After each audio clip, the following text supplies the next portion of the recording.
Welcome to This Explainer. Today, we're diving into something incredibly complex and deeply urgent. We're going to examine how Liberia's terrifying modern drug crisis is actually the delayed, tragic fallout of a brutal 14-year civil war. It's a story about a stolen generation, massive historical trauma, and the incredible, resilient people fighting on the front lines right now to reclaim their future. Let's get right into it. We're starting right in the visceral heart of Monrovia's cemeteries. And I mean that literally. It is a dystopian reality where the living actually become shadows, sleeping in open graves. It's a place where people are trading and consuming drugs among the dead.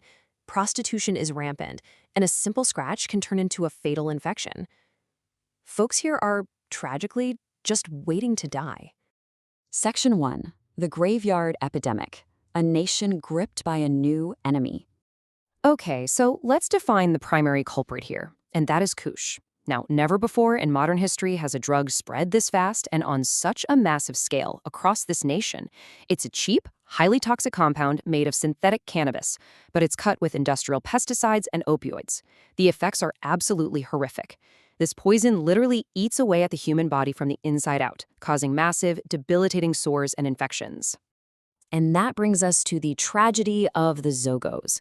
This is a really dehumanizing term used for the marginalized victims of this epidemic.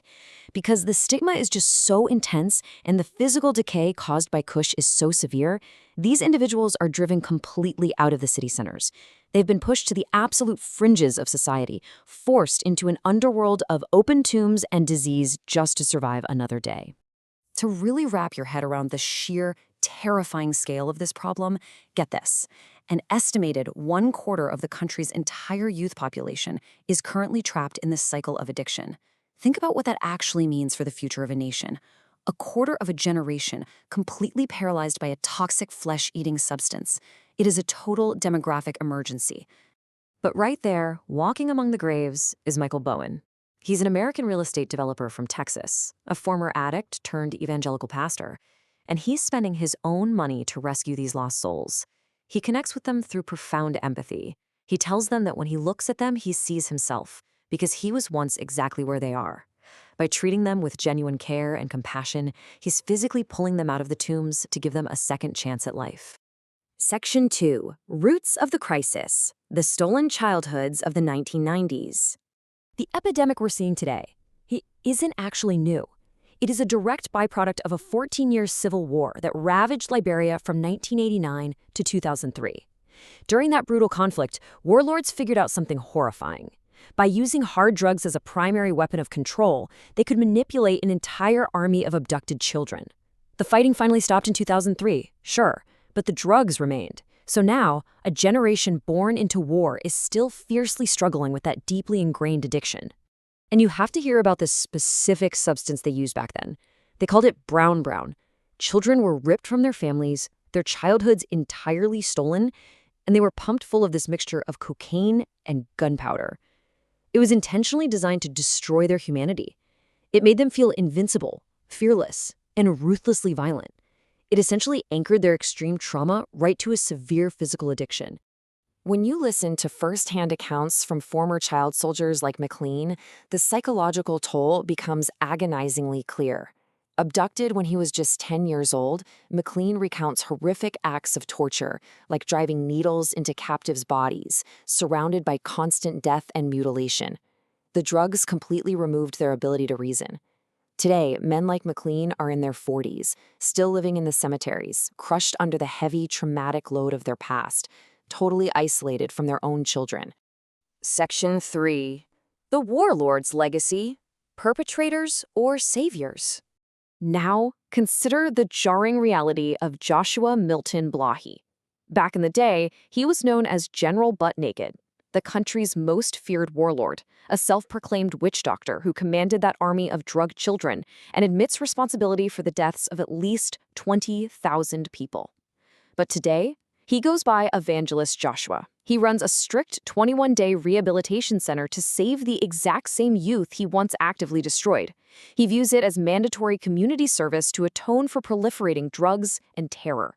But look, while individuals like Blahai attempt to make grassroots amends, we absolutely cannot ignore the macro-level destruction left in their wake.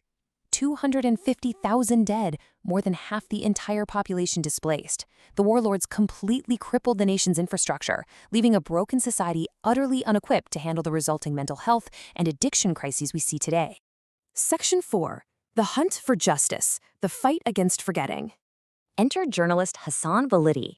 After the war, to maintain peace, Liberia didn't initiate any legal proceedings. The warlords either hid or fled abroad. But Validi, who actually survived imprisonment and torture himself, refuses to let them be forgotten. He founded the Global Justice and Research Project. Despite surviving assassination attempts and even the kidnapping of his daughter, he works tirelessly with organizations like Scotland Yard and the FBI to hunt down former warlords globally, like the notorious General K1, who was recently arrested in the US. Validi's relentless pursuit is driven by one profound belief: justice isn't just the absence of war, it is holding people accountable for the crimes they committed. True national healing is absolutely impossible without facing this past head-on in a court of law. And over the past decade, Validi and his colleagues have successfully brought 12 warlords to justice around the world, proving that accountability has no expiration date. Section 5. The Path to Recovery, Breaking the Cycle in the Cemetery. Now, the structural limitations to recovery in Liberia right now are staggering. While the government has declared a public health emergency over Kush, their approach relies almost entirely on repression, confiscation, and penalizing addicts. There are absolutely zero public treatment centers. Zero. There is only one state-funded women's shelter in the entire country, and it is completely full. Because the government lacks this infrastructure, the massive life-or-death burden of rescue falls almost entirely on grassroots, privately funded organizations like Michael Bowen's. Which brings us back to Ash and Caroline. This is a couple who have survived 12 brutal years together in the graveyard. They're bound by an unspoken pact, surviving through his petty theft and her nightly forced prostitution, all just to secure their daily fix of Kush. But miraculously, after more than a decade in this shared hell, they make a courageous leap of faith. When Michael Bowen's team approaches them, they finally make the definitive decision to get clean. But their agonizing journey to sobriety happens in 3 steps. Step 1 is the physical rescue from the graveyard. Step 2, though, is the hardest, a heartbreaking but totally necessary separation. As Michael explains to them, a couple cannot easily recover while together because they'll just use each other as an excuse to relapse. They have to break their codependency. So, moving to step 3, Ash goes to Michael's Thunderhouse Center, and Caroline is placed in a women's shelter, allowing them to heal independently so they might one day reunite whole. So, as Ash takes his very first steps toward a dignified life, washed and given clean clothes at Thunderhouse, we are left to look at the broader picture. Ash survived 5 years of war and years in the cemetery, and he represents thousands just like him. As individuals fight for sobriety and men like Hassan Validi fight for justice, we have to ask, can this shattered, beautiful nation ever truly exorcise the ghosts of its past? Or will the legacy of the warlords continue to claim the next generation? Think about that as we wrap up this explainer and really consider what it truly takes for a society to heal when the wounds run this deep.